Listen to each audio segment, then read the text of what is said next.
Bogged down, the fight over taxes just heating up. Europe is touting a carbon tax on airlines.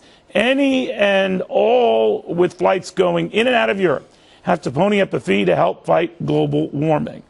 But that ain't flying well in our own U.S. Senate, just passing a bill to block the tax and insisting U.S. airlines don't have to comply. To the judge who says easier said than done, Judge Andrew Napolitano, no fan of what Europe's doing, but you fly over there, you play by their rules. So, Judge, not all fair and fairs, I guess.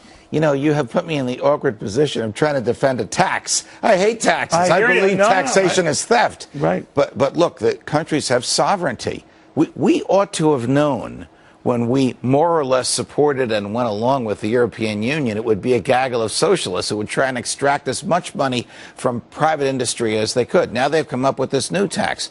But American Airlines, I don't mean airlines that originate in the United States of America, will have no choice but to pay that tax in order to land there.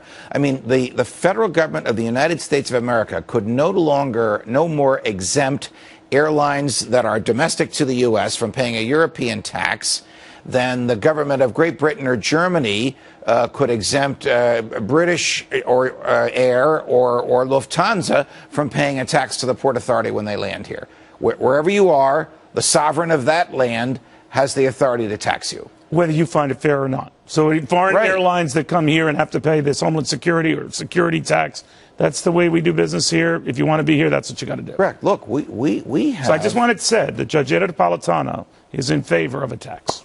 Negative. But I am in this awkward position of saying, under our present international law, the Europeans have the authority to tax an American commercial enterprise when it does business in Europe, whether the federal government of the United States wants it to do so or not.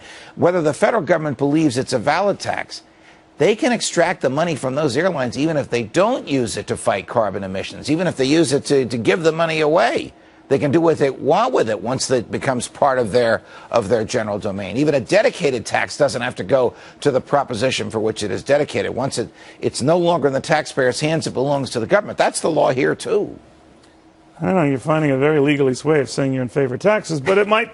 How did I end up in this situation? I don't know, but how did I let you do this to me? It is a novelty. No, but very well put.